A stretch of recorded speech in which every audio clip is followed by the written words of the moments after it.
Good morning, everybody. Good morning. It is good to be in the house of the Lord. Amen? Amen. Amen. It's good to be here today. If you got your Bibles, open up to Matthew 18. Matthew 18 is where we'll camp out for most of the morning. So a couple weeks ago, we talked about Peter, and how Peter was looking at Jesus. He stepped out of the water, and the wind and waves started knocking him around, and then he lost his focus. And it taught us that we need to focus on Jesus. It told us that if we focus on Jesus, the wind and the waves may still batter us, but Jesus will give us the peace, the joy, the strength, the wisdom we need to endure through those struggles. Then last week, we looked at Jesus' transfiguration. And, as I shared, my mental picture of what that was paled in comparison to what was really happening that day. I mean, it was Jesus transfigured into his glorified body, his glorified form, the form that he will have for all eternity. Not just some guy with the light shining on top of his head in a satin robe or something like that. But it reminded us of who he is. I really enjoyed that. That one really spoke to me as a reminder of just who Jesus is, especially when the disciples were able to hear the Father telling him, look, this is Jesus. He's my beloved Son. I am pleased with him. He is the chosen one. Listen to him. And then I just love how it ended in those verses where Jesus returns to his human form. His three disciples, the inner circle, the closest of his closest friends, were laying on the ground in fear. And he walks over, touches them. Get up. Don't be afraid. Talk about an up-close and personal experience. Talk about Christ showing love to those that follow. Pure love. So we're going to be starting at Matthew 18, starting at verse 1. At that time, the disciples came to Jesus and asked, so who is the greatest in the kingdom of heaven? Now there's an ulterior motive here. They were trying to figure out who out of their disciples was going to be in first and who was second, who was third. What was going to be the pecking order of who was the most important? Who was that right-hand man? Who was the one who was going to support him? It wasn't just who was going to be the greatest, like, Jesus, you're going to be the greatest. No. Who amongst us is going to be the greatest in the kingdom of heaven? They were trying to figure out where do they fit in all of this. They were trying to figure out what it all meant to him. I bet some of the guys were sitting here going, Peter, James, and John, they're spending an awful lot of time with Jesus. They're getting that special treatment. But what about the rest of us? How does Andrew feel about that? They were trying to figure out what's going on here. They probably didn't like how they felt, or where they thought they were going to fall in that lineup, in the position they were going to have. So they were still, in many ways, seeing Jesus just like an earthly king. They were looking and going, he's an earthly king, so he's going to come and knock out the Romans, and then he's going to be the king, and he's going to lead the people, and I'm going to have a province or something to run. And they were probably trying to think thinking along those lines, what position they were going to get, what authority they were going to have, how they were going to be important. So who was going to be the greatest? Who was going to be the greatest in Jesus' kingdom? Kind of reminds me of corporate America. There's a whole lot of that. People are interested in climbing that ladder, and they don't care who they step on to get there. They're focused on having that power, having that authority, that position, that title, that paycheck, and that's all that matters. See, in politics, people look at a position in politics as a stepping stone. I want this position so that I can get to this position, and I can get to this position, and then maybe someday, I can have the President of the United States position. They will do anything to get there. They're not thinking about the people. They're thinking about the position. They're thinking about authority. And as much as I hate to say it, you see it with pastors too.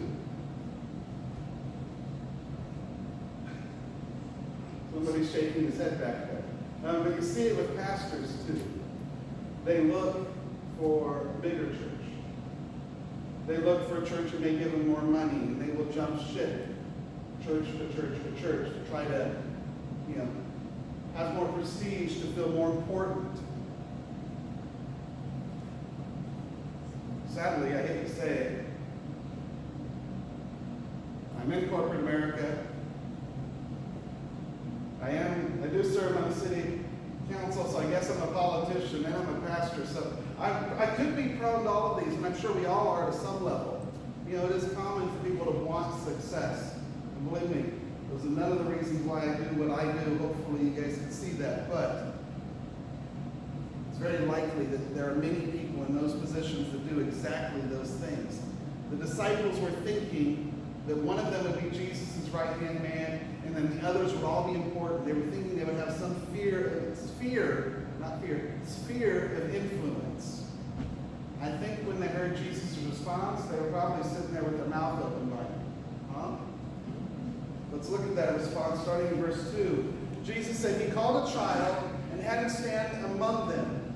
Truly I tell you, he said, unless you turn and become like children, you will never enter the kingdom of heaven. These guys were probably wondering if Jesus was even sure what he was talking about. What do you mean to become like a child? In this day and age, a child had next to no value. They weren't important. They had no authority. The child could be the heir of everything. The father could have passed on, so the child could technically be the owner of everything, but until he had reached a certain age, he had as much value as a slave. So what does it mean that unless I become like a child, I won't get into the kingdom of heaven? It did not make sense to them. They thought they were in the ground floor of an exciting opportunity that was going to give them prestige and power and all those types of things when they were done. What does it mean I've got to be something that has next to no value? It didn't comprehend. It wasn't something that they could understand. They would have been shocked, which is exactly what Jesus was trying to do.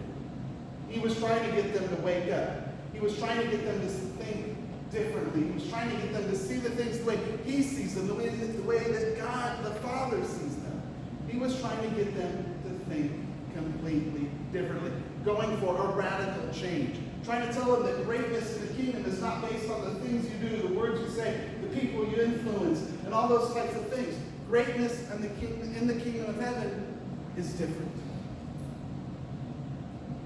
It is not about how we see things in this world. It is not about the way the world looks at it and says, oh, if you have more power, more authority, a bigger house, or those types of things, you are great. No. It is different. We need to be like children. But what did he really mean by that? Let's look at verse 4. Therefore, whoever humbles himself like this child, this one is the greatest in the kingdom of heaven. So greatness in the kingdom of heaven is not based on what is accomplished in life. Not based on how far the ladder we've climbed, how many people we've talked to, how much money we have, all that type of stuff. Greatness in the kingdom of heaven is not based on our words or deeds. Humility is the key to the kingdom of heaven. Humility is the key. Now, when I say humility, you hear things, if somebody's humble, they're not wealthy. If somebody's humble, they live with very little things. If somebody's humble, they're not in a position of authority. If somebody's humble, they don't have prestige. No, that's not what humility means. That's not what being humble means. Being humble truly comes down to, if we're being humble like a child, means we understand who we are. We understand where we fit in God's kingdom. We understand the way God's blessed us. We understand the giftings that we have. We understand who we are, who we're to be, and we've accepted it. See, to be humble in this context means to know that God is God, and we're not his equal. That's the number one step of being humble, is recognizing who God is and that we're not him. Beyond that, being humble means that we understand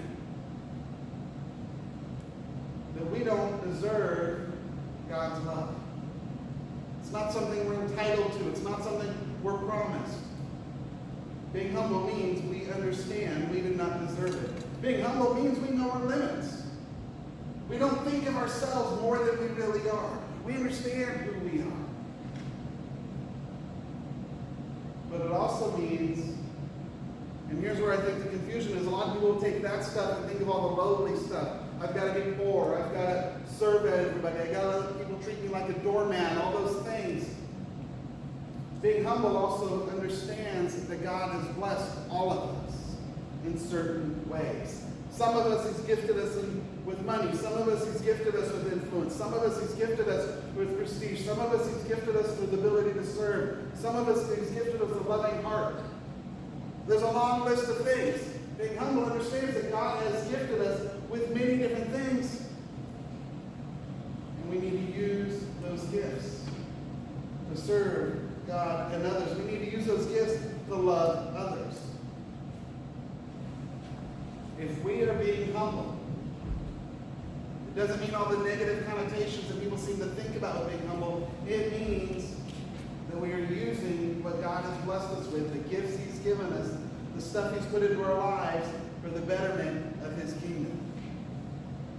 We're trusting in the Holy Spirit to guide us. We are willing to be used by God to bless others. We give God the honor and the glory for all the doors He's opened, all the opportunities He's given us, all the stuff that He's actually given us. We give Him honor and glory for what He's done in us and through us. If we want to enter the kingdom of heaven, if we want to be considered great in the kingdom of heaven, that can't be our motivation.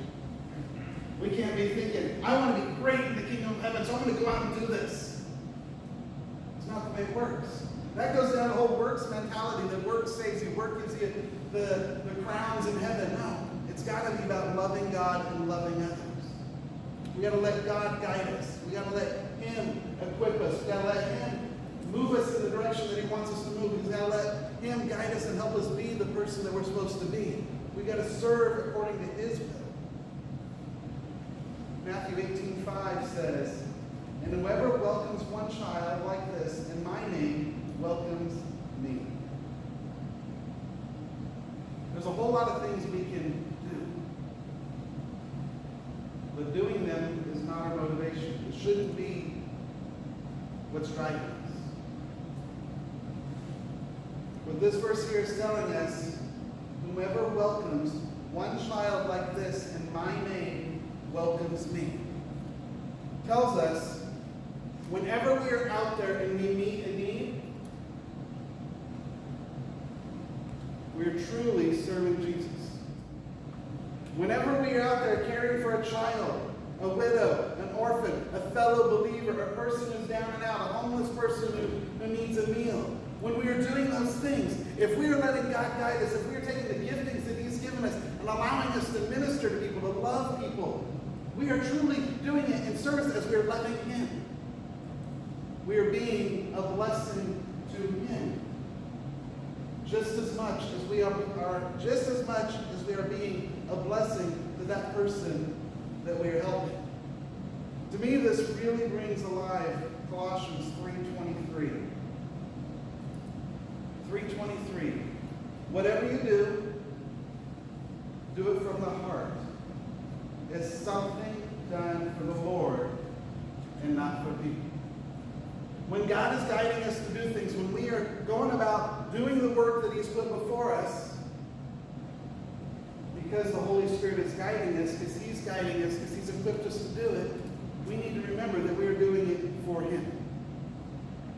Not necessarily for that person we're helping. We need to be doing everything as we do for the Lord. Every step, every action. Every time we are a blessing to others, we are truly a blessing to Jesus. James 1:27.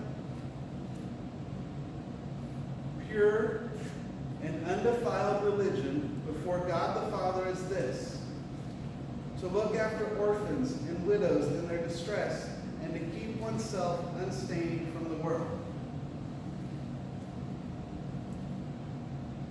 If we are truly being humble, it changes us. If we're truly being humble and letting God guide us, and that is what's driving us to do things, it has a significant impact in who we are. And that first act of going on a missions trip, that first act of caring for somebody, giving to somebody, to providing for a need, that first act out of love for that person, out of your love for God, eventually becomes a way of life. Because we become in touch, or we become in tune with what God has in store for us. We become in tune, understanding the giftings He's given us so that we can be a blessing to others. It becomes a way of life. James 1:27 says, pure and undefiled religion before God the Father is this. So our religion, I don't like using the word religion when I talk about my faith and my belief in Christ, but still, our religion, our relationship, our following Jesus, our being His follower, being His servant, will eventually result in us having an impact on others. Have an impact, eventually result in us meeting needs of others. 1 Corinthians 13:3 says, if I give away all my possessions, and I give over my body in order to boast, but do not have love, I gain nothing. Following Jesus, being humble, will result in us caring for others. It will result for us providing for the need of a child. It will result in change and will look like actions and works, but our actions need to be driven solely by our willingness to be used by God. It's not to accomplish a task. It's not to check something off a to-do list. It is about allowing ourselves to be used by God to love Him and love others. The actions are a result. But the reason is because God's love for us has radically changed us. It's changed who we are. Our human nature is going to drive one sense of behavior about climbing the ladder, finding your place in the pecking order. Being humble and allowing God to use us is completely different. It's going to result in us serving others. It's going to result in our willingness to submit to God and His plan for each one of us.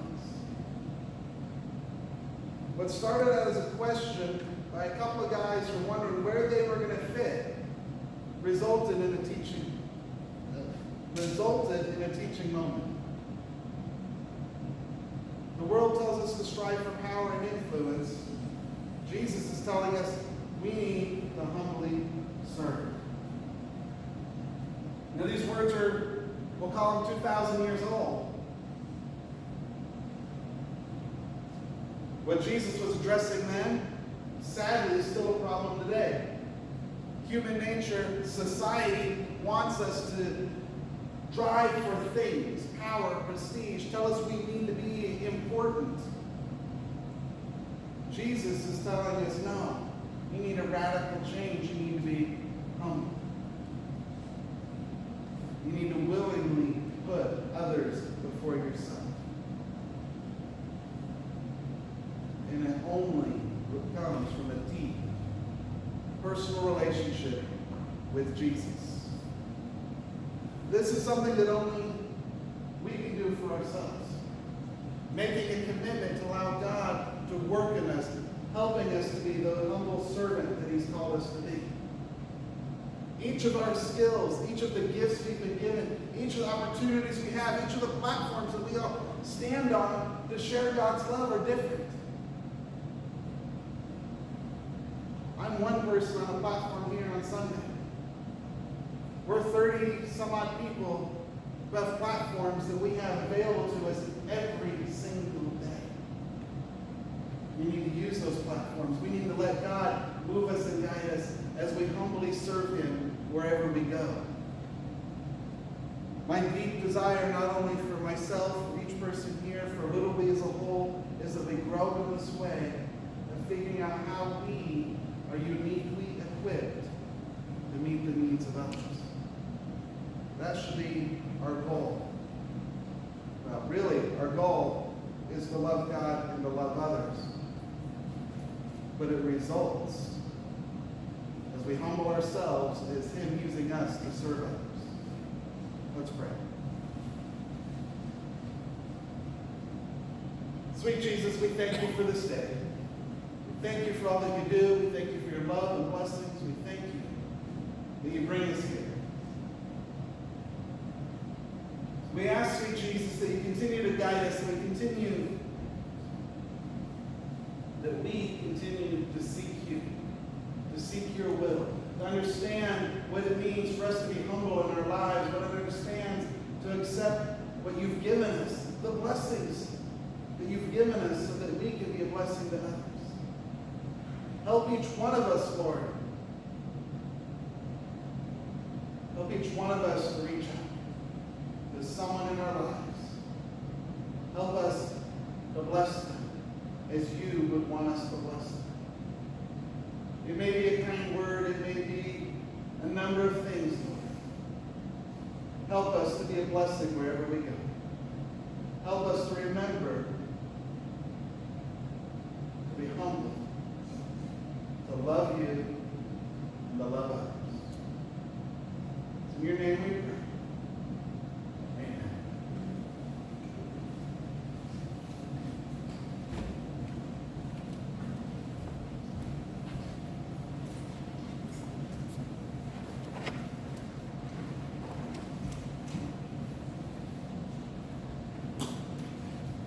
$177. So I'll stand. 177.